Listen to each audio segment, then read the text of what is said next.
This is my girlfriend's Ukrainian passport, and it has a power level of 146. And this is my own Dutch passport with a power level of... It's over 9,000! No. My Dutch passport has a power level of 188. So why is this one more powerful than this one?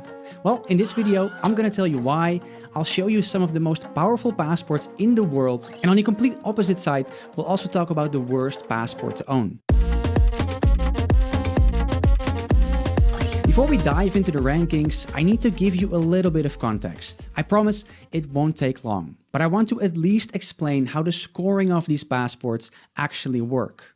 So there's this thing called the Henley Passport Index. It's from a firm called Henley and Partners. And they were pioneers way back in the 1990s when it came to the concept of residence and citizenship planning. And this passport index is part of what they do. So how does it work? Well, your passport will grant you visa-free access to some countries, which means you can simply travel there without gathering a bunch of information, going to a consulate, or paying ridiculous fees. Sometimes you do need a visa, but they'll grant you one on arrival, which is called visa on arrival. You can tell someone really put a lot of thought into that name. This one is a little bit more complicated because depending on the country, you might need to provide some details about your stay and pay a small processing fee. But it's really not a big deal. And then there's countries where you will need a visa. This can be a lengthy, expensive, and honestly stressful process. 9 pages of instructions, 6 pages to be filled out, a valid passport, birth certificate, a divorce or death certificate, medical records, evidence of employment or income, $340 filing fee, fingerprinting and biometrics taken, extensive background checks. If you make it through all of that, then you get to an actual face-to-face interview. I'm very lucky that with my Dutch passport, I don't need a visa for a lot of places. But I've seen from people around me how annoying that process can be.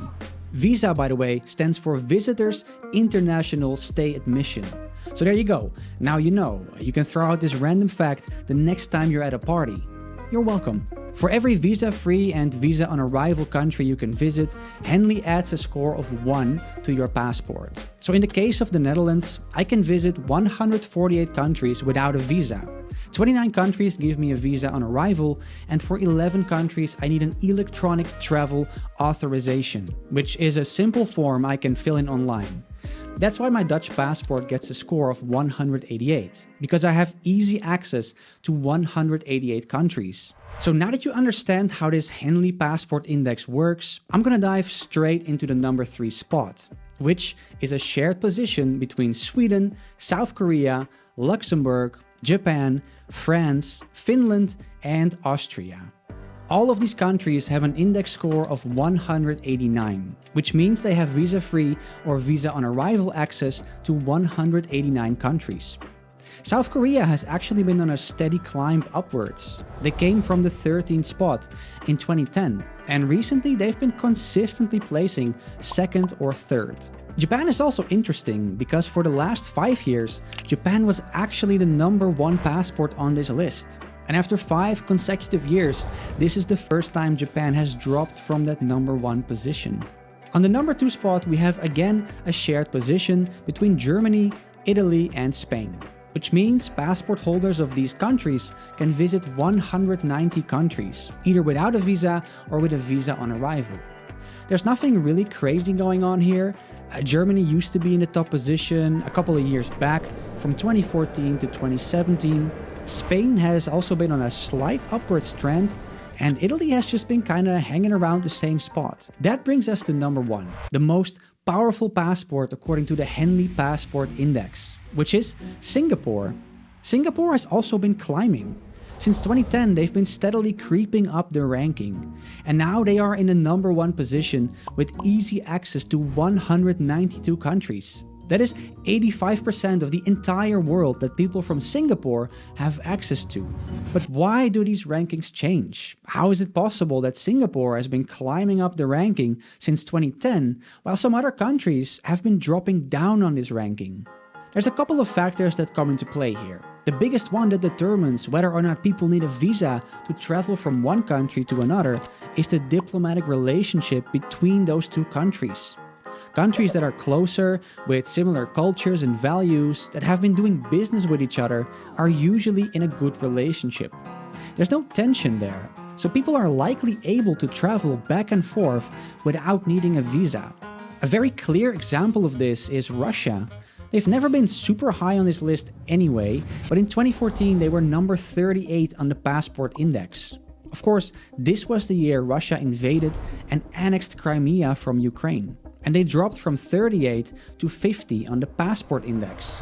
Diplomatic relations between Russia and a lot of countries were harmed because of the annexation of Crimea. A big reason why countries are moving up in the ranking is economic prosperity.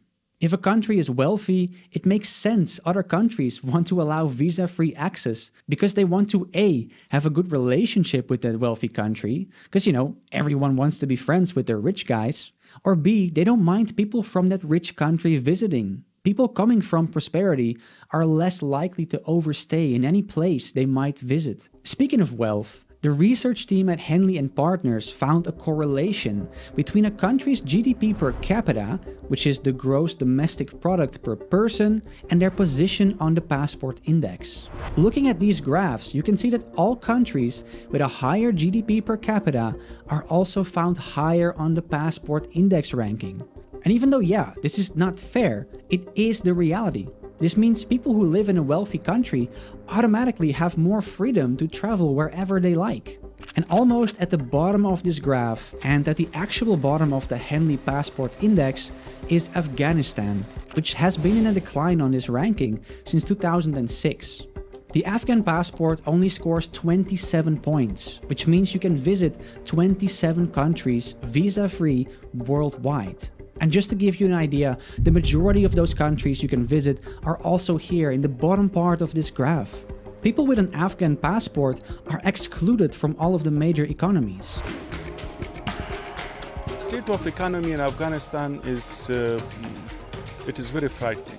There's really not a lot of travel freedom or economic opportunity to find in other countries. So there you have it, the most powerful passports in the world, with Afghanistan being on the complete opposite side, being the least powerful. Personally, I think it's kinda crazy that such a tiny piece of paper can either give you so much freedom or be a complete pain in the ass. Something to think about. Subscribe, like, comment, but only if you want to. Have an amazing day, and I'll see you in the next one.